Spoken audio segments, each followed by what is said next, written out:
Assalamualaikum. Here is your host Nimra Ali, and we have the second episode of our podcast, and we have invited our new guest, Mr. Shehzad Hussain Malik.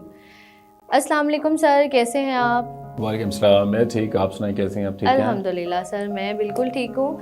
Sir आपका वैसे तो मुझे introduction करवाने की ज़रूरत नहीं है, लेकिन मैं फिर भी अपनी ऑडियंस को बताना चाहती हूँ कि आप शहजाद साहब जो है ना, हमारे पास एक प्रोजेक्ट है mall of central square DHA Multan में, उसको हेड करें as a head of marketing and sales. तो बाकी सर आप थोड़ा सा हमें ख़ुद कुछ बताएं अपने बारे में, अपने डेजिग्नेशन के बारे में, अपने प्रोजेक्ट के बारे में। आज हमने जो ये अपना पॉडकास्ट का सीरीज़ रखा है, इसी वजह से रखा है कि हम पूछना चाह रहे हैं आपसे रियल एस्टेट के हवाले से, आपके लाइफस्टाइल के हवाले से, कैसे आप इन हुए, कैसे आपने सोचा कि मुझे सेल्स ही ऑप्ट करनी चाहिए, और कैसे आप मॉल ऑफ सेंट्रल स्क्वायर तक आए। स्टार्टिंग तो में जो आपने पहला क्वेश्चन किया कि मॉल ऑफ सेंट्रल से है क्या, basically mall of central square DHA में एक बहुत ही एक कॉम्पिटेंट प्रोजेक्ट है, वैल्यूएबल प्रोजेक्ट है, जो कि आज से पहले मुल्तान में इस तरह का प्रोजेक्ट नहीं बना। इसकी सबसे बड़ी जो अच्छी बेहतर चीज़ है वो है इसकी लोकेशन। DHA को अगर आप प्रॉपरली देखें तो DHA 17,000 एकड़ के ऊपर ये फैला हुआ है। तो उसका एक सेंट्रल पॉइंट है जहाँ पे DHA का हेड ऑफिस है, उस सेंट्रल पॉइंट को ये सेंट्रल स्क्वायर कहते हैं। उसी सेंट्रल स्क्वायर पे हमारा प्रोजेक्ट है मॉल ऑफ सेंट्रल स्क्वायर। इसी के साथ हम एक 5 स्टार होटल भी इसके साथ लॉन्च करेंगे, और कमर्शियल तो ऑलरेडी है ही है इसमें। अच्छा, नाइस। तो आई थिंक मुल्तान की हिस्ट्री में एक बहुत अच्छा इजाफा होगा ये प्रोजेक्ट। ठीक है, तो सर अब आप थोड़ा सा मुझे अपना ब्रीफ करें लाइफस्टाइल के हवाले से कि आपने अपना जो है ना करियर को स्टार्ट कैसे किया, कैसे आप रियल एस्टेट में आए, और सेल्स को आपने क्यों सोचा कि मुझे सेल्स में ही जाना चाहिए। और रियल एस्टेट को तो कभी नहीं सोचा था मैंने। पास्ट 2003 मैंने जब फर्स्ट मास्टर किया था कंप्यूटर साइंस में, तो कंप्यूटर के लिए शायद मुझे पता था मैं बना ही नहीं हूँ। तो बड़ा उस वक्त एक्चुअली गाइड नहीं किया जाता था फैमिली की तरफ से या किसी की तरफ से कि यार आप अभी स्टडी कर रहे हैं तो आपका मोटिव क्या होना चाहिए, फ्यूचर में आपने क्या बनना है। तो वो ऐसा कुछ नहीं था। तो वो दोस्तों ने कहा कि यार IT इंजीनियरिंग गई है नई पाकिस्तान में, वो कर लेते हैं। मैंने बस ग्रेजुएट, तो मैंने कहा ठीक है यार IT में जाते हैं, IT बेहतर होगी। तो जब मैंने 2 साल का जब ये कंप्यूटर इंजीनियरिंग कर ली मास्टर, तो आई रियलाइज कि यार नहीं यार, ये तो एक कमरे की जॉब होगी तो इस तरह से होगी। तो मैं थोड़ा सा लोफर स्टाइल बंदा था, तो मैंने कहा नहीं यार ये नहीं होना चाहिए। तो मैं सडनली फिर मूव कर गया दुबई। अच्छा। दुबई में मैंने जाके एक एड एजेंसी ज्वाइन की। एड एजेंसी में कुछ टाइम काम किया, लाइक 4 से 5 महीने। तो और एड एजेंसी में सारे रियल एस्टेट डेवलपर्स हमारे साथ कनेक्ट होते थे। किसी ने ब्लॉग मॉडल्स बनाने थे, किसी ने ब्रोशर्स बनवाने थे, तो उनके साथ एक रिलेशन बिल्ड होना मेरा शुरू हो गया। तो वो एक थोड़ा सा वहाँ से 2004 के स्टार्ट में रियल एस्टेट को मैंने थोड़ा सा समझना शुरू किया। अच्छा। और दुबई आपको पता है कि एक गढ़ है पूरी दुनिया में, दुनिया के सब टॉप डेवलपर्स वहाँ पे हैं। तो इमार मैंने ज्वाइन किया, उसके बाद इमार दुबई। यस। अच्छा, तो उसके साथ मैंने फिर अल गुरैर में चला गया। तो वहाँ पे मैंने कुछ 4-5 साल वहाँ पे काम किया। तो आफ्टर दैट मैं फिर यूरोप चला गया। 4-5 साल मैंने यूरोप में लगाया। वहाँ पे मैंने फिर बल्कि इससे पहले मैंने एग्जेक्टिव में MBA कर लिया था। अच्छा, दुबई से ही। सही। तो फिर मैंने 2010 में मैंने वहाँ से फिर मास्टर डिग्री क्या कह सकते हैं कि अगर मैं वही शायद इंग्लैंड से करता तो शायद वो PhD होती। लेकिन वो मीडिया इंजीनियरिंग मैनेजमेंट मैंने स्पेशलाइजेशन की फ्रांस से। तो 2012-13 के फर्स्ट में मैं आ गया। तो 13 में मैंने आके दोबारा फिर यहाँ पे एक real estate group, Hashoo group बहुत बड़ा ग्रुप है जिनके होटल्स हैं, उन्होंने रियल एस्टेट को स्टार्ट किया हुआ था मुल्तान में, पल्स सिटी। वहाँ पे एज ए GM में आया। ये जो मुल्तान कॉलोनी और PC होटल है, ये होटल इन सारों की मतलब आप देखें कि उसके NOCs वगैरह मैंने क्लियर किया, इसको फिर क्लोज भी मैंने किया, तो सारा कुछ। तो उसके बाद मैं फिर as a regional head agency 21 भी मुल्तान में मैं ही लाया था। तो 2021 सितंबर में मैं मॉल ऑफ सेंट्रल स्क्वायर के साथ जुड़ा हूँ। अल्हम्दुलिल्लाह अभी 2 साल हो गए हैं। लेकिन जो आपका पहला क्वेश्चन था कि जो सेल्स का, तो सेल्स का नहीं था मैं बंदा। मैं एक्चुअली शुरू में मार्केटिंग का था, जो इमार अल गुरैर आपका MBA भी मार्केटिंग में था। सेल्स जो हमने देखी तो वो आके मैंने हाशो ग्रुप में ही देखी। ठीक, सही।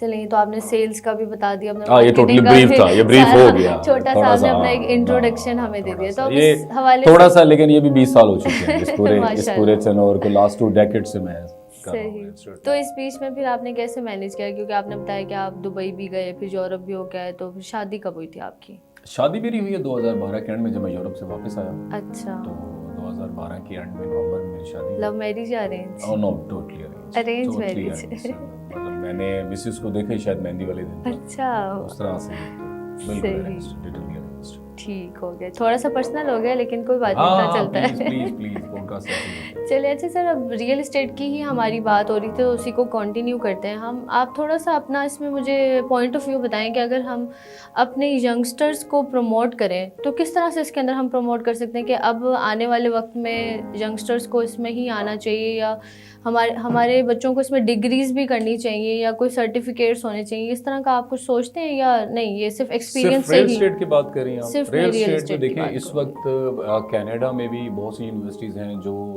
एमबीए करा रही हैं रियल एस्टेट में, और डिफरेंट और कंट्रीज में हैं। इंग्लैंड में भी मेरा स्टार्ट हो चुका है। इवन आपके जो फास्ट है या नस्ट है, यहाँ पे Fast भी और Nust इनकी में तो स्पेशलाइजेशन हो चुकी हो रही है शुरू। ये मैंने तकरीबन कोई आज से 15 साल पहले कहता था मैं कि दुनिया में रियल एस्टेट को एक नाम मिलेगा और इसको लोग स्टडी करेंगे। और मेरे ख्याल से अब वो Yes, टाइम yes. आ गया है। नहीं, वो तो अब तो खैर डिग्री मिल रही है। हाँ। तो 4-4 साल के आप ऑनर्स भी हैं, एमबीए ऑनर्स भी कर रहे हैं, बीबी ऑनर्स भी कर रहे हैं इसमें, जो बाहर लोग कर रहे हैं। तो डिग्री तो अभी स्टार्ट हो गई है। तो जो यंग जनरेशन के लिए देखें, हमारा यंग जनरेशन थोड़े से अब कंफर्ट जोन से बाहर निकल आया है और इनको निकलना पड़ेगा। अगर तो ये कंफर्ट जोन में रह गए तो फिर बड़ा मुश्किल हो जाता है। सेल्स की जॉब कंफर्ट जोन में रह के नहीं हो सकती, ऐसे ही है। उसके लिए आपको बड़ा कुछ करना पड़ता है। आपको धूप भी देखनी पड़ती है, बारिशें भी देखनी पड़ती हैं, जूते मुश्किल घिसाने हालात पड़ते हैं। मुश्किल हालात होते हैं, बट सेल्स आपको रिटर्न बहुत अच्छा देता है।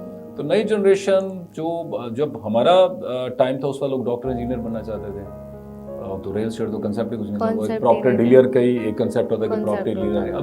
अभी भी आज की जनरेशन मैक्सिमम यही समझती है कि शायद रियल एस्टेट एक प्रॉपर्टी डीलर है, एक दुकान होगी, हाँ, वहाँ पे धोती वहाँ कुर्ते पे में बंदा बैठे बैठा होंगे। होगा, सिगरेट पी रहा होगा और वो घर बेचेगा, दुकान बेचेगा।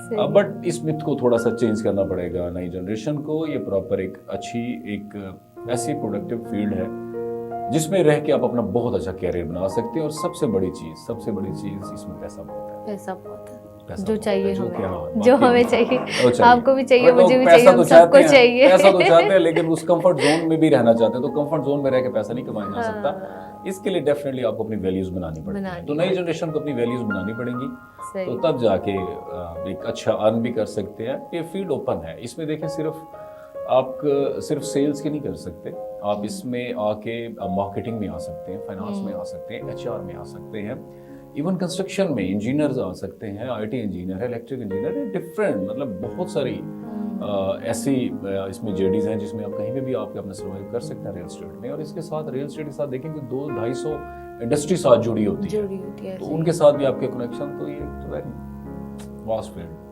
अच्छा सर, ये बताएं कि जैसे ओवरऑल कंट्री की सिचुएशन हम सबके सामने ही है, और ख़ास तौर पे रियल एस्टेट का तो मेरे ख्याल से बिज़नेस बहुत ही डाउनफॉल पे जा रहा है इस टाइम।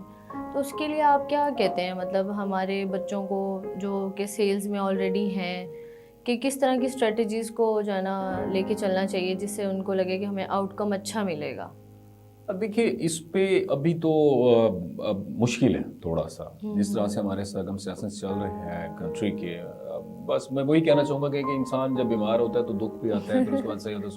तो हमारी कंट्री इसमें थोड़ी सी बीमार है। तो मतलब इसमें हम लोग ये बिल्कुल माइंडसेट को अब ना रखें कि ये बीमार ही रहेगा। ऑब्वियसली हर दुख के बाद सुख आता है, तो सुख तो ज़रूर आएगा। तो जब सुख आएगा तो फिर इंशाल्लाह मुल्क की हालात बेहतर होते हैं। तो रियल एस्टेट तो ऑब्वियसली ग्रूम भी करेंगे। अभी थोड़ा सा है, थोड़ी स्लो है, लेकिन नई जनरेशन को अभी मेरा ये मानना है कि जब सिचुएशन थोड़ी सी वर्स्ट हो या बैड हो किसी भी ऑर्गेनाइजेशन के लिए, किसी भी प्रोडक्ट के लिए, तो मेरा ये मानना है उसको रिसर्च करना चाहिए। वो टाइम रिसर्च का होता है, आपके पीआर जनरेशन का टाइम होता है। फिर सेल्स को शायद इतना फोकस ना करें लोग, बच्चे, और डिसऑर्ट होने की कोशिश ना करें। अपनी पीआर बनाएं, लोगों के साथ, लोगों से मिलना, लिंक्स को अपने स्ट्रॉन्ग करें ऑब्वियसली, और इस पे रिसर्च करें कि बेसिकली क्या चीज़ें, जो कि जब आप सेल्स टाइम हो तो सब आप शायद ये नहीं कर सकते।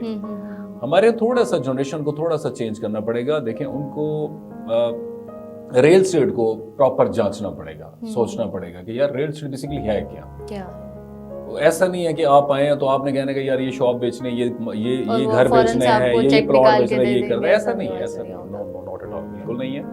हर चीज़ की प्रॉपर आपको रिसर्च करनी पड़ती है, आपको पूरी इसकी ट्रेनिंग करनी पड़ती है, पूरी चीज़ें। एक डॉक्टर भी ऐसे नहीं बन जाता, एक इंजीनियर भी ऐसे नहीं बन जाता। किसी भी फील्ड में आप जब जाते हैं तो ऐसा नहीं, आपको जब तक आप अपने रिसर्च को कंप्लीट नहीं करेंगे तो आप नहीं कर सकते। जब आपकी रिसर्च आपकी कंप्लीट हो जाएगी, जब आप मार्केट को एनालिसिस करना शुरू कर देते हैं, जब तो आपको results पता खुद चल ही आना जाता है start हो प्रोजेक्ट किस जाएंगे। तरह से, तो रिजल्ट इतना मुश्किल नहीं, अल्लाह ताला अच्छा, रिजल्ट दे ही देते अगर हैं। हाँ अभी तो ये हम बात करें पाकिस्तान की सिचुएशन की, तो इस टाइम पे ओवरसीज क्लाइंट हम पे ट्रस्ट कर रहे हैं, वो इन्वेस्ट कर रहे हैं यहाँ पे इस टाइम? थोड़ा कम है, थोड़ा कम है, क्योंकि मुल्क के हालात वो भी देख रहे हैं, जिस तरह से हमारे करेंसी डिवैल्यूज हो रहे हैं, तो वो थोड़ा सा कम है। मतलब ओवरऑल जो है ना हमारा ट्रस्ट ही थोड़ा सा सबके लिए शेकी हुआ है। शेकी ऐसे हुआ ही शेकी हुआ है कि हम पैसा भेजते हैं तो हमारे पैसे की क्या उस तरह से वर्थ होगी कि नहीं होगी। अभी देखें ना, इतना पैसा डिवैल्यू हो चुका है, तो वो ये सोच रहे हैं कि हम पैसा यहाँ पे भेज दें, बाहर का पैसा, और वो और ज़्यादा डिवैल्यू हो जाए तो बाहर तो बेहतर है। तो थोड़ा सा तो है, लेकिन मेरा मानना यह है कि इस साल के एंड तक या जैसे इलेक्शन हो जाते हैं चीज़ें बेहतर होगी, तो चीज़ें बेहतर होंगी और चीज़ें हो जाएंगी इंशाल्लाह। तो आप थोड़ा सा इसमें अपना पॉइंट ऑफ व्यू ऐड करें कि क्या क्रिटिसिज्म करेंगे या क्या सॉल्यूशन देंगे?